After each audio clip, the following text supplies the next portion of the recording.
Welcome to Sketch It, a new video series where I'll show you how I sketch a card and then bring it to life. So here I am starting my sketch, just sketching out the basic outline of the card.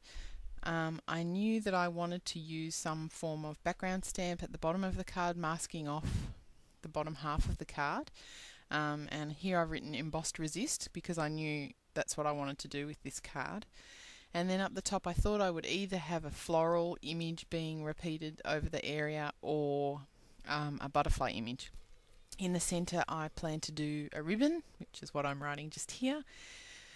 And I originally planned to round the corners, however in the end it's not actually what I went ahead with. Up here is where I decided to put the sentiment, and there is the sketch.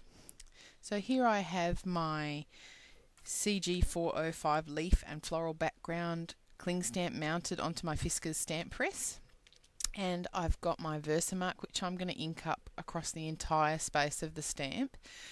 When you're only using a section of the card, you can only ink up a section of the stamp as well, but I like to ink the whole thing up so that I can use the centre of the image on my card. And you can see I've just used some post-it notes to mask off a section of the cardstock so that I don't get the stamp image all over the whole card front.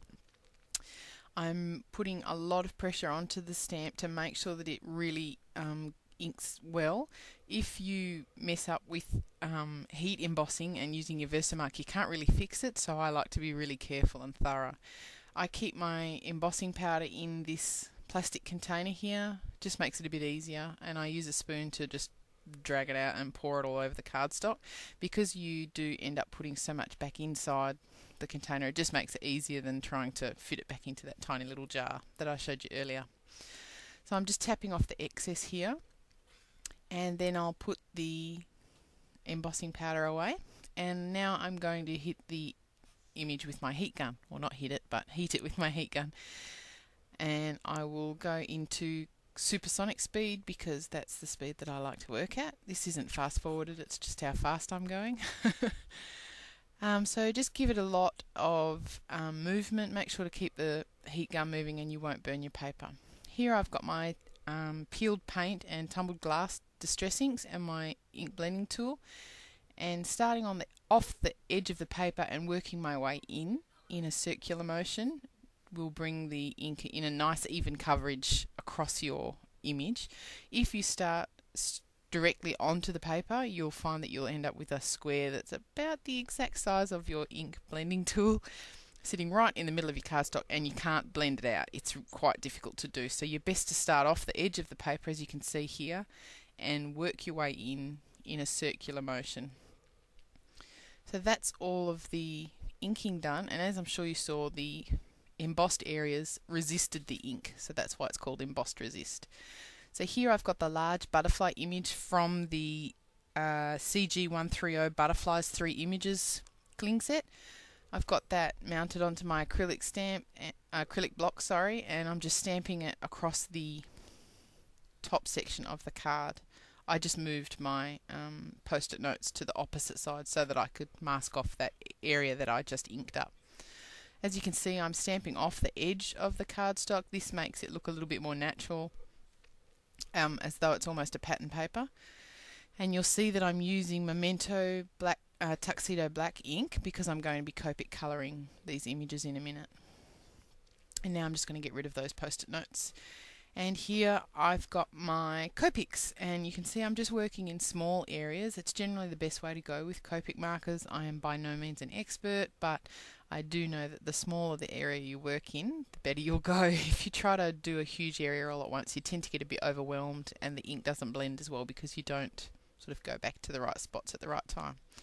I've finished with my greens. The greens that I used were YG23 New Leaf and YG25 Celadon Green. And now I'm coming in with my palest blue, which is BG10 Cool Shadow, and I always do the palest colours first. Personally, you can do it either way around, I believe, but I like it this way. When I'm going to be using the colours fading in and out like this, I always start with my lightest colour. The darker blues that I'm using are BG15 Aqua and BG13 Mint Green.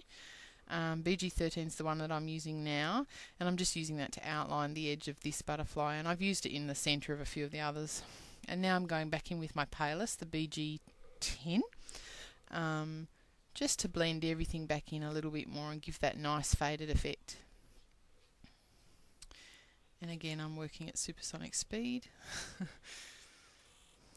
So there's my butterflies coloured in to match the distress inks, but not match too much. And I came in with pea green YG63 at the end just to colour the bodies of the butterflies. Now I'm taking my sentiment, which is from the CL371 Essential Messages set. I'm inking it up with my Memento Tuxedo Black and just positioning it, making sure I've got it where I want it, wiping off a bit of extra ink that I accidentally got onto my acrylic block, and that's it. And you'll see that I did a ribbon off camera. I just tied it around nice and easy.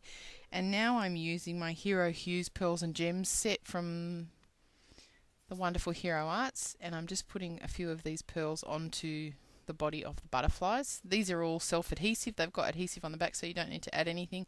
And I'm just using a little trimmer. You can use your fingers if you want to, but I always find it easier to use this craft knife. And that's it.